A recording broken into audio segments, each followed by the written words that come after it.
Welcome back to another episode of Tiff Talks. This is episode 4 already. Oh, so exciting. Today we have Marisol Acevedo. She is an emerging prophetic voice speaking boldly on the topics of sin, perversion, freedom through deliverance. And we have her juicy book here, Sex in the Church. I'm sorry, it's not juicy. It is about deliverance, guys.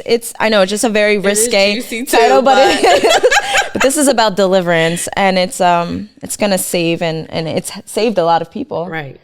And so Marisol, I'm so happy to have you here. Oh my gosh, thank you for coming. Thank you. You briefly told me your story, and I was like, wow, absolutely, we definitely need to have you here. People need to hear this story.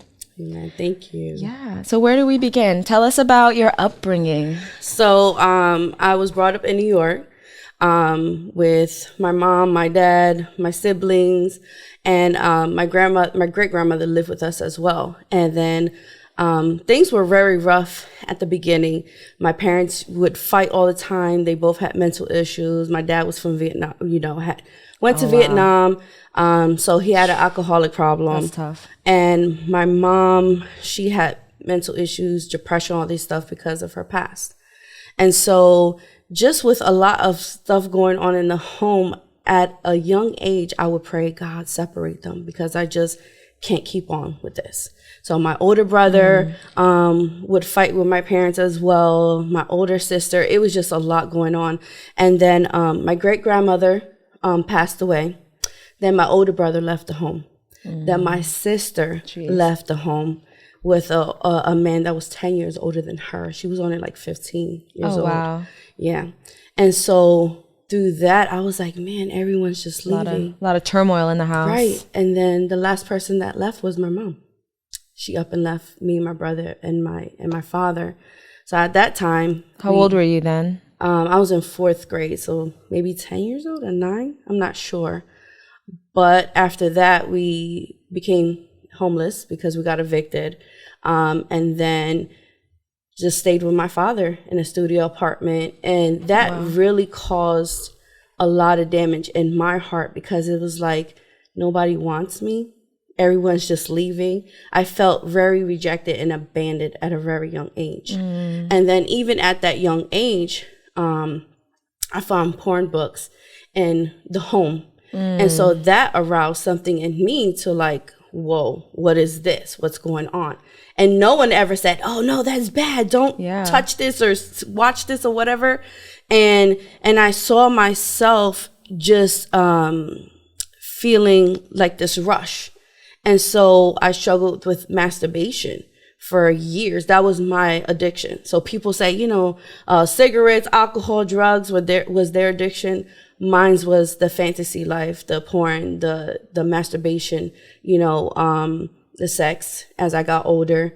And I didn't know how to break free from it, because you feel shameful, you feel dirty, you feel like, what am I doing to myself? And it got so bad that it didn't matter where I was. If I was in school, if I was in church, wherever I was, I got off. Really? Which was crazy. Oh my gosh. I know. That's how. And like, how do you talk about that with anyone? Exactly. And it was because I was, that was how, in a sense, I relieved myself when I got super stressed.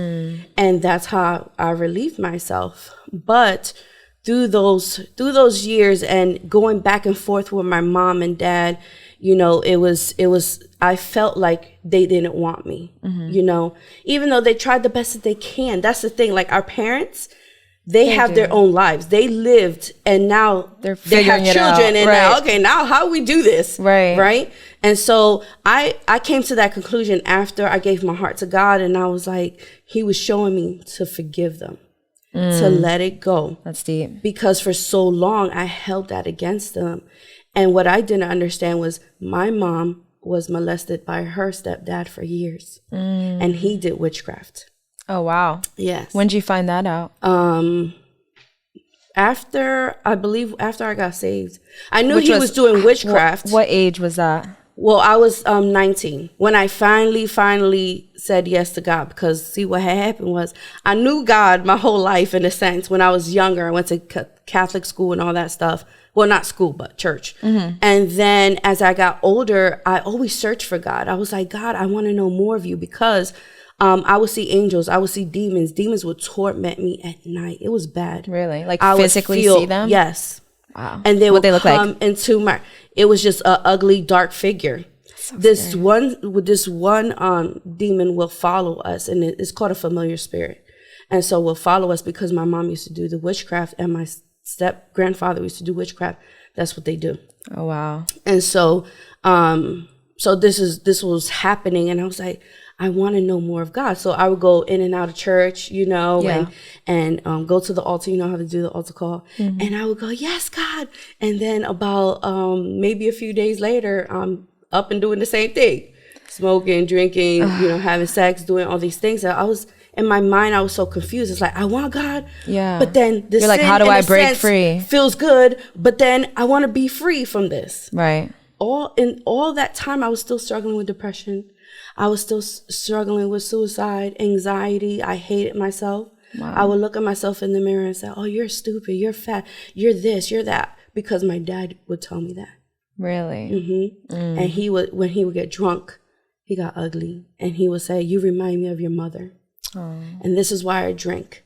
And there were times where he would go into these episodes where he would forget who I was and remember my brother and think like I was his nurse or something like that. Wow. And so it was a struggle. That's when we lived with him in Puerto Rico. I went a whole year without seeing my mom because she was trying to get herself clean from drugs. So it's been it's been a rough life at the beginning. Yeah. You know. And then you met your husband. Yes, I when met you were my husband 17? at 17. Wow. We In church? no, girl. We was on our way to a Halloween party. My manager was having a Halloween party, and he saw me in the car, and he was like, "Oh, that's gonna be my wife." I'm like, Really? I didn't even know him like that. I love it when I hear that. I like. They say a man knows. He did. I didn't. I was like, he too skinny. I don't like all that. I know, right? Skinny guys love thick girls. I know. Well, hold on. Now I'm really ticked. But back then I wasn't that ticked, but you know. But I still had a body, okay? Okay. But yeah, he really pursued me. That was one thing. And I'm like, what's this skinny dude like gonna do for me? Was he writing raps to you back then? No, but what we do was stay up all night listening to club music, like the freestyle music. Oh. Yeah, so we just fell in love that way, just talking, Vibing. laughing with each other, listening to music. This is the 90s, right? yeah. Good old 90s. Yeah, The 90s love. Yeah. So that was our thing, was music, and it still is. You know, we love that. enjoy music together. So that's a beautiful thing. So you were 17, he was 19. And so we started dating, and oh my gosh, it was a hot mess. Because I'm a hot mess, he's a hot kids, mess. Okay.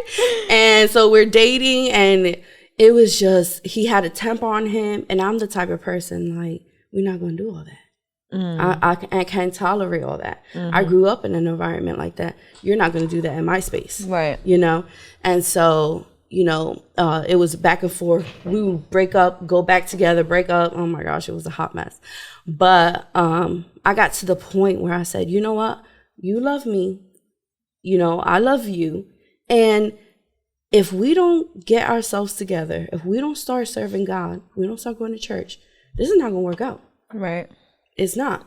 And so we went to the Judgment Day play at Chestnut. Shout out to Chestnut. Yes. Love those plays. And he, as soon as Pastor Ralph, you know Pastor Ralph, he said the altar call, and he ran up there. Yeah. Like ran up there. His heart was beating. And me, I was so prideful. Because I'm like, oh, I know God. You know, I read my I'll do it from Bible. my seat. Right, I'll do it from my seat. And one of my friends comes up to me, and she goes, no sin will enter heaven. I was like, oh, I'm sinful. And so I went up. And from that day on, we've been serving the Lord. It hasn't been easy. We haven't been perfect. We have fallen short. But we haven't gone way right. back, right? We haven't. And so that's been our journey. That's beautiful. And once we said yes to God, we were living together. And so what happened was we told Pastor Ralph, we were like, hey, we want to get married. And he was like, okay, well, just I'll let you know when I have an opening available. So we got saved in October. By December 9th, we were married in 3 hours. Oh, wow. He called us at 9 o'clock in the morning. He's like, hey, you guys want to get married? I have an opening. We're like, sure. And so cool. Because we wanted to get married first, because we knew we was going to be together anyway. And we didn't want to keep on living in sin, right? And so because before that, we would have sex and all this stuff. And I'm like, oh my gosh, I'm going to go to hell. You know, the thoughts and all this stuff. The guilt. But then, but when we gave our hearts to the Lord finally, we stayed away from each other. Oh. We're like, we want to do this correctly. That's nice. And so for those 3 months, we didn't do anything at all. Nice. I was like, wow, self-control. Right. Like, it's working. Nice. Okay, praise God. But we did get married in 3 hours. My friends whisked me away. They had a wedding dress for me, everything. Did my hair, everything. That's beautiful. And so we went out to eat. Then we went to work right after. And that was, we never had a honeymoon. So we've been married for 22 years now. Wow. God bless. Together for 24 years. That's amazing. And now you have 3 kids. Yes, 3 beautiful children. 3 talented children. Yes, they are. That's beautiful. Yep. And you guys have a church now. Yes. Let's talk about that. Yeah. So we started about, I think, 7 or 8 years. We started in our basement because God was calling us. First of all, do not try to start a church if God didn't call you. We don't do this for acclimate. We don't do this because you know, we want to be seen. Be popular. Go sit down somewhere. That's what you need to do. We did it because God called us, because it's not for the faint of heart. Right. It really isn't, because a lot of things will go down. It's a life encompassing commitment. Right. You give everything. Like, you have no privacy, okay, in a sense. So we started in our basement, and it continued to grow and grow and grow. And so we went to different locations. But our final destination was not going to be final because we were our own building. But for right now, we're on the Boulevard, 1940 Southwest Boulevard. It's on Elmer and Boulevard. And so it's called Connection Church is called. And we are just loving the people. We are building them up. We're cultivating them. We are showing them what a real relationship with God is. Not religion. A real connection. A connection. We don't have to be this dogma of religion. Put in this box. Like, no. There's so much more to God than what we have been taught, you know, in the pulpits. And we teach them for themselves. You bring your Bible, you study your Bible. Don't go off of everything we say. You need to study it, because for too long, so many people have gone off of what the church says, the pastor, whoever's saying, okay, but sometimes they get it wrong too.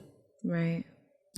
And we put this persona like, oh, they're not wrong. They're never wrong. No, we've taught things in error too. And we've had to apologize to our people. You know what I'm saying? There was a time where my husband was struggling with a lot of pride, and I kept on telling him, honey, you got to break it down.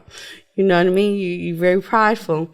And the Lord showed him what was happening. And he apologized right in front of the congregation. Oh, wow. And that day, that's powerful. We all did deliverance on pride. Whatever is in us, Lord, forgive us, because it's not about us, it's about you. That's you know? Beautiful. So I love that about you guys. You guys are just so open and transparent, and that's what people need. Yeah. We don't need another like successful, perfect person. Just want to keep it real. Right. And be vulnerable and have a safe space for it to get ugly.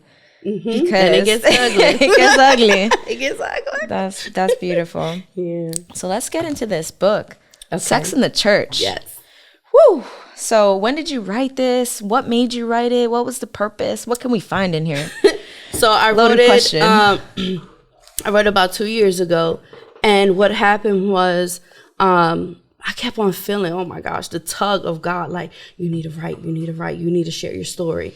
People need freedom from this. And so, like I told you, I was addicted to the pornography and all that stuff. But that day that I said yes to God, like, finally, God took that desire away from me. So I never have masturbated after that. You know, that's why I got my husband. He take care of me. Right. So Okay. Okay. And that's what I'm talking about too. It. Good hey, sex keep it with real. your husband, your wife, important. Right there. Right. It's very important. Okay. But I wanted other people to be free. And so for so long, I still struggled with lust, though. I still wanted that attention, because before that, oh, girl, I used to call myself an undercover hoe, right? Oh, I did. And I am, right? That. Because I wanted that touch. I wanted that affection. I wanted that attention. Like, I felt like I was looking for love in all the wrong places. Like, and it's crazy because it was like I was put in these situations, or I put myself in these situations where I felt like I had to perform in a sense. Like, I had to be this type of person, or, if I wasn't going to be with this guy for a long time, or in a sense, I'm not going to give him sex. Well, I'll just give him a blowjob, or I'll just do X, Y, and Z just to satisfy him. So he'll keep on seeing me or something like that. I was just degrading myself. And I didn't realize that, even being molested and being touched by cousins and stuff like that, I was like, I didn't realize at that time what it was. I thought it was okay. Someone is giving me attention. Right. It is not. Especially when you're a kid, like, you don't know. Right. And these things aren't really taught. Right. And especially because in a sense, it feels good. Right. In a sense, depending on who it is and what's going on, how it's done. In a sense, because I've talked to certain people that when they have been molested, it feels like, well, my parents don't want me, and so I'm getting this attention. And in a sense, it does. And then there's other people where they grew up good, and the way it was being done to them, it was very wrong. But it's still a violation. Yeah. It's still not right. Right. And even I can remember the first time when I really gave myself up and had sex for the first time, it was with a man that was like 8 years older than me. I was young. I was like 14 maybe. I don't even remember. I was young. And I didn't want to. And he kept on saying, it's okay, it's okay, it's okay. That's rape. I said no. Yeah. And still you kept on. And it's not right. And I kept on downgrading myself and I didn't love myself. And so I want other women to know, and even men, that they don't have to sell themselves short. They don't have to give into the way society paints it. You have to be this way. You have to look this way. You have to blah, blah, blah. And I want people to know that if you have a story, share it. Because there's so many children that have been molested over and over again because someone didn't open their mouths and say something. And it's sad. That is sad. There's women out there that are actually being raped by their own husbands because they're quiet and they're ashamed. There's people out there that are hurting so deeply within, and they're even codependent on sex. They're codependent on other people because it's like, well, what else can I have? Right. And so with this book, I teach about that. I teach about how to be free. I teach about how to live a pure life. I teach about how even if a woman's being abused, how to escape that situation. I talk to parents on how to watch your children, be preventative. Don't raise them signs. Right. Don't raise them in fear, but be preventative. Look out for the signs. Absolutely, because there's so many parents that don't realize, well, why is my child acting different? Well, it's because of they got molested or something happened to them. So that's in there. I talk about good sex with your spouse. I talk about, people say, oh, the marriage bed is undefiled. Okay, well, what does that mean? Does that mean, oh, because I go to church now, oh, we can just invite everyone into our bedroom? Heck to the no. It's going to be me and my husband, okay? We don't need none of that, okay? Even with pornography, why do I have to bring that into my home? I don't need that. I don't need that to spruce it up or whatever. Listen, I've been with my husband for 24 years and we ain't need nothing. Okay? God made Adam and Eve in the garden. Did they need any of that stuff? I bet you he knew perfectly where to put it. You know what I'm saying? It's real, the truth, but you know what? And a lot of married couples, they don't even feel comfortable talking about sex with their partners. Like, and I've heard a lot from like wives that they kind of wish their husband would like do it differently. But then a lot of husbands are like, but you're my wife. I don't want to like, I don't know. This is getting deep. It's okay. No, that's what this book is about. And that's important. It's important to have that open communication. Absolutely. And learn about your partner. Your partner might have been molested and you didn't know that. And you're wondering, why they're not acting like this or doing this. Right. It's because of that. So you're opening a platform where they can heal from that. Absolutely. And that's what it's all about. Right. Because you should know your partner's every crevice, okay? For real. I'm serious. I mean, if you're gonna be together forever, you're gonna be together forever. You better know. You better know how to fix that. You better know how to make that person feel good. You know what I'm saying? So if it's your duty, right? As a wife and husband, what do you think? Well, I believe that God tells us don't separate. If you're fasting or whatever it is, he said it's only for a time. Like you shouldn't separate and not have sex at all. So we're supposed to. Well, people don't understand sex is such a beautiful connection between that husband and wife and coming together, and you just bring it is energy in a sense. Healing. It's healing. It's energy. Absolutely. You can help people with their fears and healing through that love transmutation. Absolutely. That's so powerful. But the thing is that people be ruining it nowadays, the sanctity of it. They do. And if a woman doesn't feel comfortable with something, then she has to tell her spouse. And he has to be okay with it. And eventually, when she gets healed, then they could try something else. That's fine. A different position, whatever it is, But the two have to be vocal. Yeah. Because she can't be so selfish that she doesn't want to have sex at all either. And then what's going to happen to him? Then he's not going to be pleased. A man needs to be relieved. It's science, okay? They're built like that. Right. They have to. It's in them. And so as a wife, you have to understand that as well. I know a lot of women do not have a high sex drive. Some do. Especially like after kids or like menopause. Right. And that's where you have to come in understanding. Right. After having children, menopause, all those things, your hormones change, all that stuff. But that doesn't mean that you can't please him in other ways either if you don't want to have the whole sex thing. Okay? Right. There's other things that you can do. But that's why I tell people in the book, like, talk. Don't be shy about it. Right. Be naked. Fully undressed, but talk. In your mind, be undressed as well. Be fully exposed. I love that. But because of your past, people have their walls up and their heart is hardened. Right. And then what I've seen in a lot of marriages is that the man is not romantic, right? And so the woman is doing all the things she missed in the home being and dated. blah, blah, blah. Right. Yeah. And so now they're together in marriage and it's like, oh, now we have the kids or it becomes whatever a chore. have you. Exactly. But when you're building that connection during the day, it's not going to become a chore. And a lot of times I see women too that it's called frigidity.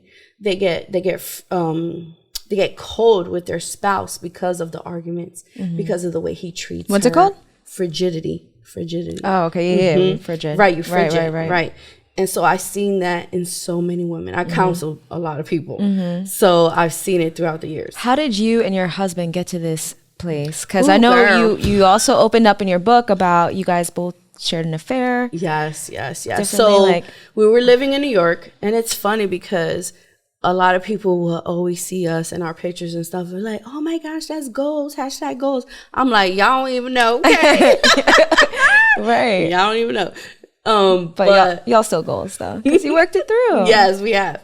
But what happened was he was gone a lot. He was he's a rapper he still rap, okay? Listen, he got still skills, okay? He's got skills. I've seen it. He was rapping and traveling, do all these things, and I'm like, man, where's my time? And my heart was getting pulled to the flirting, was getting pulled to like all attention here, right? That attention here and there.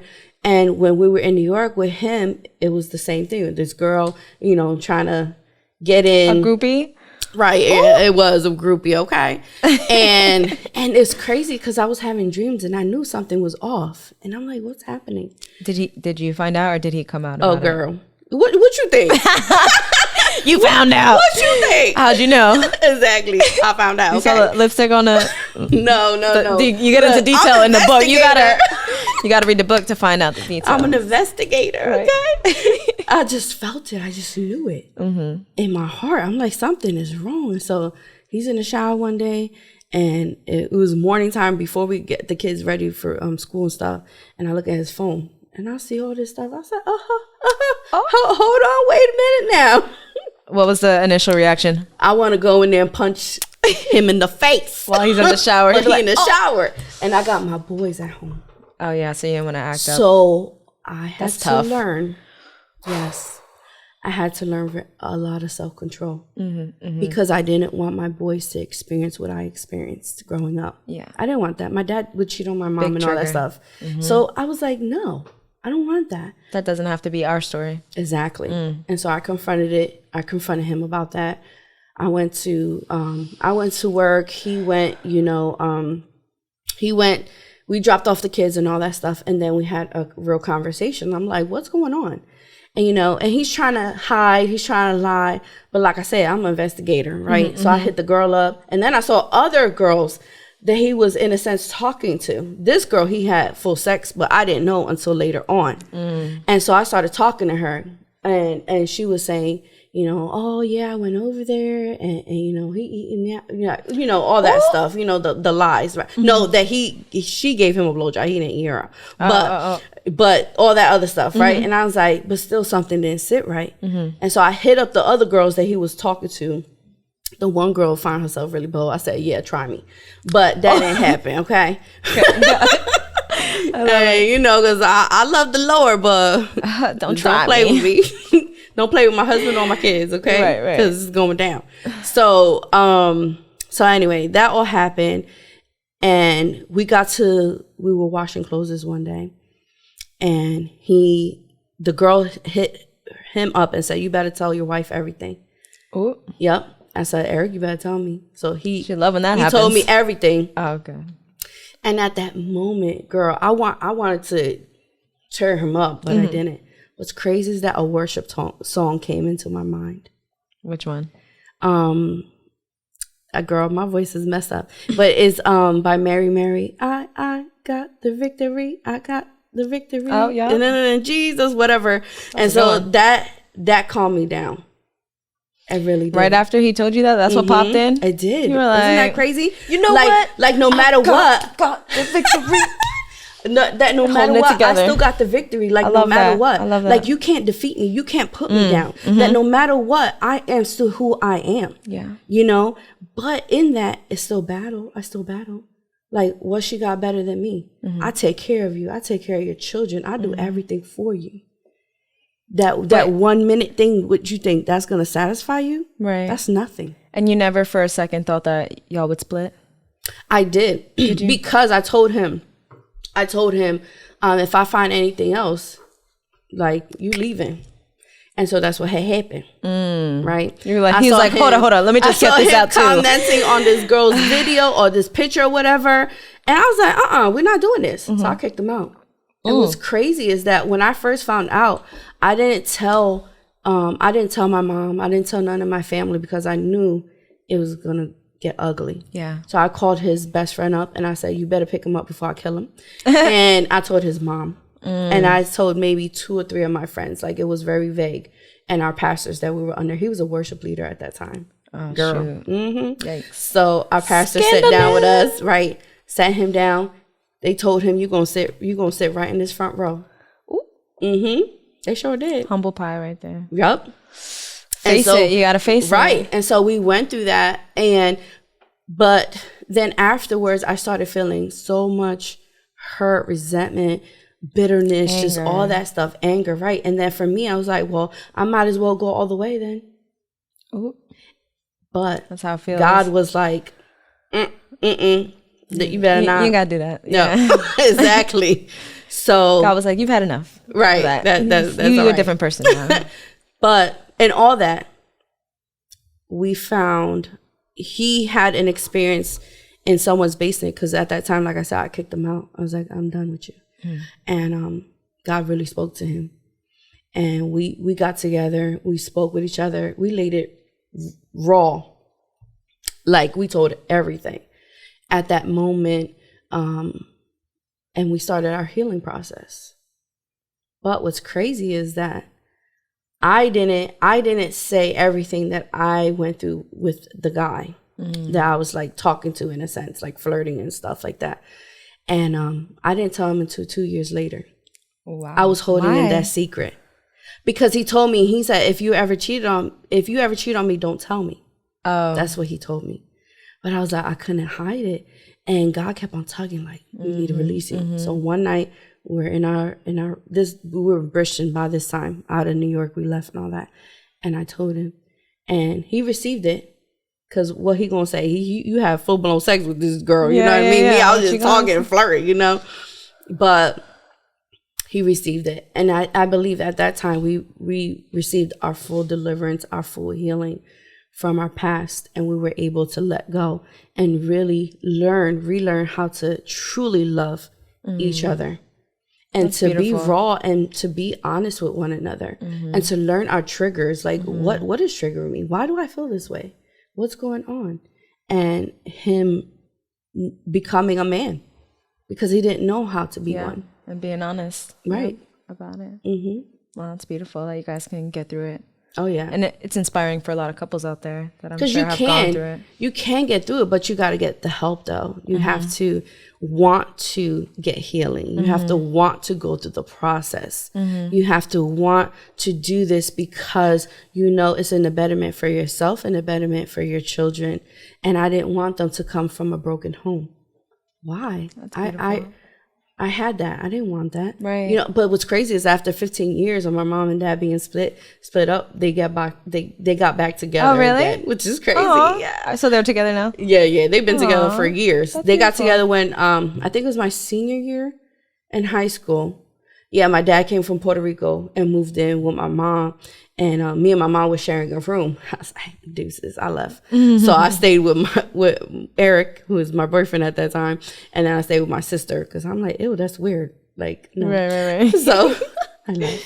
So, but anyway, nice. They've been together for years now. That's beautiful. They was a hot mess back then. So just trying to figure it out. Right. Together. Right. But if you're willing to be together, you're willing to put the work in. Yes. You have to. And it has to be two people. It can't be one person. Because I was always the rescuer. I was always the one, I could change him. You know, I take up the projects. Right. Take up the projects. Because I'm a nurturer. Right. Exactly. I like to and fix that was people. The same thing with me. But I was, sorry to cut you off, but good. I'm the same way. I like to fix people, but I put all that attention into others and not myself. Right. So that's my mission, like now, this year, finally, in this space. It's just like, you know what? I need to just worry about me. Right. Make sure that I'm whole before I ever try to be whole with someone else. Absolutely. Because if you're not whole, then you're just always going to blame the other person for not compensating like they're supposed to. And really, they can't fix you. No one can fix you. Yes. But God and yourself. Right. Very true. And that's the thing. Like I would pray to God. I'm like, God, you need to change him. You need to fix him. Like, wait. And God was like, you need to look at yourself, girl. Right. Look at the way you speak to him. Look at the way you get an attitude. Look at the way you approach or say certain things. I'm like, I want him to be like me. Right. But he can't be like me. Right. You can't change and manipulate someone like that. That's you can wrong. only take responsibility for yourself. Exactly. And people treat you the way you allow them to treat you. That's right. You teach people how to treat you. Exactly. And so we've been on this journey for 24 years, and it's been beautiful. It's been hard. It's been a work in progress. I can say now that I'm very happy. I wasn't before. Both of us felt like we were roommates. Oh, wow. We felt like we were just together, just to be together. I'm sure every couple has those seasons. Right. Because they're seasons. Right. And now it's like, no, we are in love with each other. It's so cute because the other day he says, babe, I'm so in love with you. And he was like, I'm just happy to feel this way, you know, and he will, the other day he put on a song too. We was just dancing in our office together. Aww. So those kinds of things, it took a long time to get there. Right.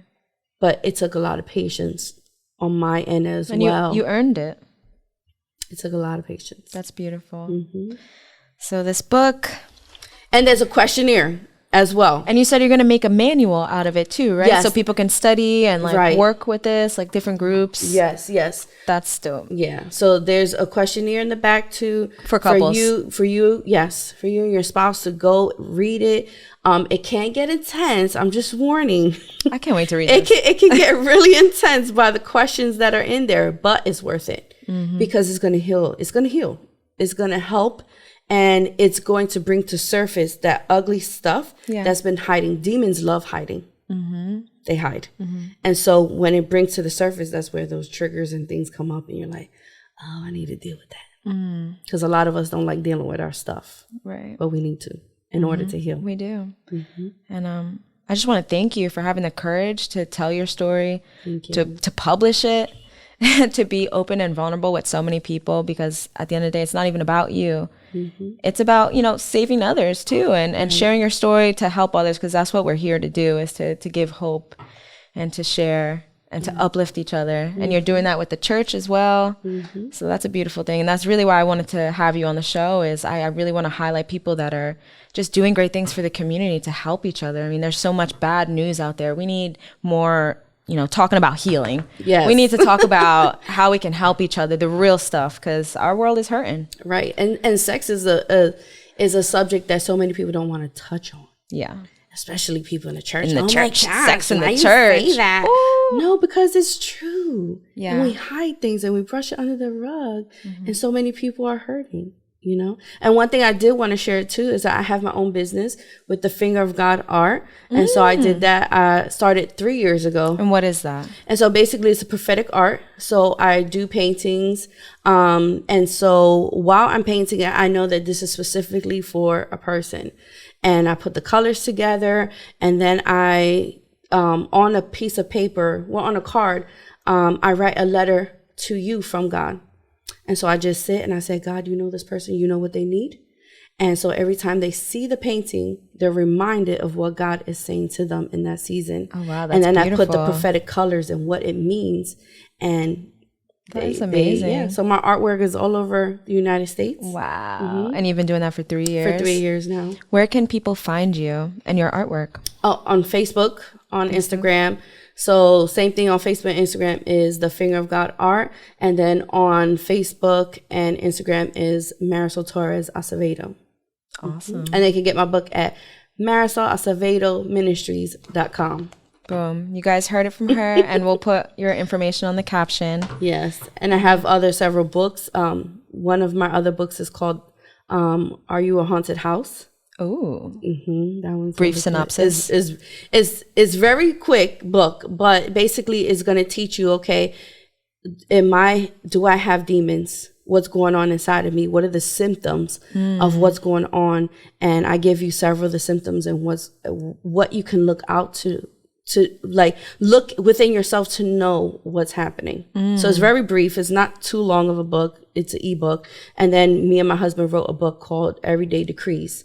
So decreeing and declaring into the atmosphere about yourself. Like I am beautiful. I am a God's creation. I am blah, blah, blah. Affirmations. Right. Affirmations. I gotta grab that. Because that saved my life too. Because I didn't love myself. Yeah. Right? People don't realize how their thoughts and words create your atmosphere. Exactly. Okay. Yes. It does. People don't get it. So if you're talking ugly, preaching, guess what's going to happen? Your world's going to attract. Exactly. Exactly. So people need to wake up. I love it. Well, keep doing what you're doing. Keep creating. Keep publishing. And also, shout out to your son who's dropping a song. Yes. Today. Yeah. Well, by the time this airs, it'll be out. But shout out to your son. Where Elijah Acevedo. Okay. You can find him on iTunes, YouTube, wherever. Yovedo. That's his tag name. Very nice. Yovedo. Beautiful, musical, talented family. I love you guys. Thank you so much for joining. And thank you. I love you. Yeah, I love you too. You gotta sign my book. Yes.